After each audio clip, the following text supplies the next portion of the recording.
Recevons ce soir Karfa Diallo, fondateur de l'association Mémoire et Partage. Bonsoir et merci d'être avec nous.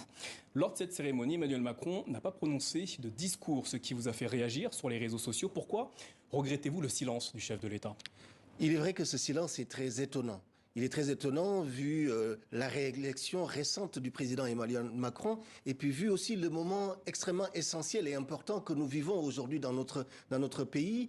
Nous sommes cette année dans le 174e anniversaire de l'abolition de l'esclavage, définitivement en 1848. C'est la 17e journée nationale de commémoration de l'abolition de l'esclavage et des traites de noirs ici en France. Tous les présidents successifs français, de Jacques Chirac qui a commencé à Sarkozy, à Hollande, ont toujours exprimé un discours, donné un message, une compréhension de l'époque dans laquelle nous sommes, et que le président Emmanuel Macron ayant été élu dans les conditions que nous savons, avec une défiance inédite dans les Outre-mer, mais aussi ici, avec une exacerbation pendant cette campagne présidentielle, des tensions entre certaines communautés qui sont visées, les problématiques racialistes également qui existent. C'est vrai que pour nous, c'est extrêmement étonnant que le président vienne comme un invité finalement dans une manifestation où c'est la République qui doit tirer le sens de cet éternel combat pour la liberté qui nous attend aujourd'hui. Un hommage particulier a été rendu à Solitude, cette femme noire, symbole de la résistance contre l'esclavage. Concrètement, qui était-elle ?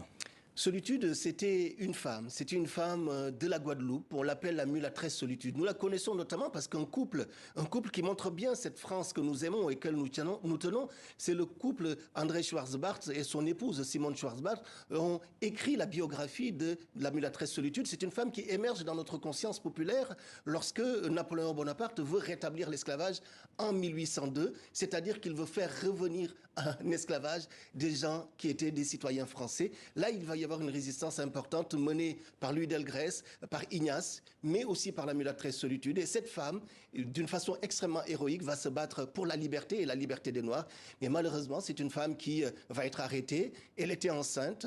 On va attendre qu'elle accouche. Et le lendemain de son accouchement, elle a été exécutée donc en Guadeloupe. C'est cette image-là, c'est ce symbole d'une femme qui résiste, d'une femme qui refuse l'asservissement, qu'effectivement la ville de Paris aujourd'hui a honoré avec une statue sur la place du général Cattreau. Du 15e au 19e siècle, plus de 15 millions de personnes ont été capturées en Afrique. Elles furent envoyées en grande partie de l'autre côté de l'Atlantique où elles furent réduites en esclavage.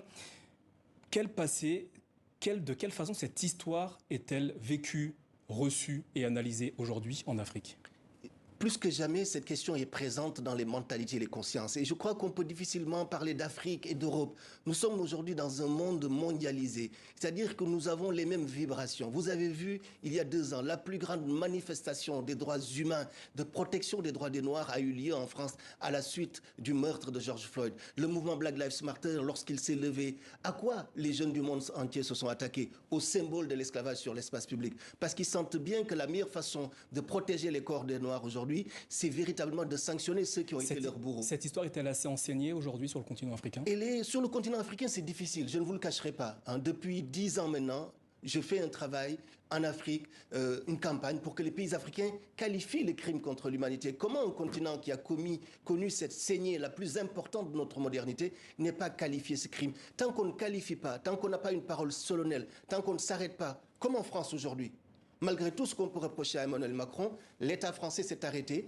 Une dizaine de ministres étaient présents, des députés étaient présents, des élèves et des enseignants étaient présents pour tirer les leçons de cette histoire. Donc en Afrique, ce travail n'est pas encore suffisamment fait. Malheureusement, et je le dis assez, il y a une gestion un peu touristique de la mémoire de l'esclavage et de la traite. Ça paye bien de faire venir les touristes, les faire pleurer. Mais quand il s'agit de faire un travail législatif sur le continent, sur les raisons pour lesquelles cet esclavage s'est déroulé sur le continent africain et ce qu'il en reste aujourd'hui, eh bien pour l'instant les pays africains sont aux abonnés absents, mais nous sommes assez confiants parce que la jeunesse africaine reliée au monde sent bien qu'une des raisons des dominations qui pèsent encore sur elle aujourd'hui, c'est la façon dont l'esclavage et la traite a existé. Le réseau Mémoire et Partage organise en ce moment la seconde édition de Atlantique Normande. Vous avez lancé la semaine dernière le premier parcours mémoriel de l'esclavage à Paris. En quoi était-il important pour vous d'inaugurer ce chemin dans les rues de la capitale française ? dans les rues de la capitale française parce que la capitale française a été la capitale de l'empire colonial français. C'est ici qu'a été organisé le crime contre l'humanité. C'est ici que la loi, le code noir a été voté à l'hôtel de la Marine, notamment par Colbert. C'est ici qu'on a l'Élysée. L'Élysée qui est le plus grand symbole esclavagiste de France, puisque ce palais est un palais qui a appartenu à un grand négrier français. Donc c'était important pour nous de montrer qu'il est possible de se réapproprier les espaces symboliques que nous avons en partage. Ces populations que pendant très longtemps on a tenues à la lisière de l'Empire, elles sont là aujourd'hui, elles sont dans les villes. Cette métropolisation, elle demande une négociation. Eh bien cette négociation, c'est sur les espaces symboliques et c'est par le dialogue, par le partage. Ce n'est surtout pas par le fait de déboulonner ou de débaptiser les rues. Il faut pouvoir expliquer, être dans une société de relations. C'est cela qui nous permet d'être plus éveillés et de combattre les formes de racisme, de discrimination et d'esclavage qui existent encore aujourd'hui.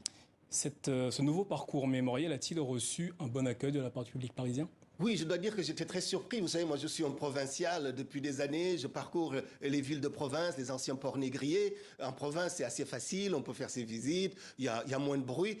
Dans la capitale, franchement, on a eu un très très bel accueil. Il y avait un groupe assez consistant qui était présent, de curieux, de gens qui sont désireux d'apprendre. Et je suis persuadé que la nouvelle équipe que nous installons ici dans la capitale française pourra continuer ces parcours qui vont venir compléter d'autres parcours qui existent et pour montrer qu'il y a une vraie dynamique. Aujourd'hui, c'est l'espace public. L'espace public, il faut le discuter, il faut que ce soit l'objet de relations, il ne faut pas que ce soit l'objet de stigmatisation. Il faut rajouter du sens, rajouter de la beauté, rajouter du dialogue plutôt que d'en enlever. Et c'est pour ça que nous sommes très enthousiastes sur l'avenir de ce parcours mémoire. Kharfa Diallo, merci d'avoir répondu à nos questions ce jour de commémoration de l'esclavage en France. Merci à vous. Merci.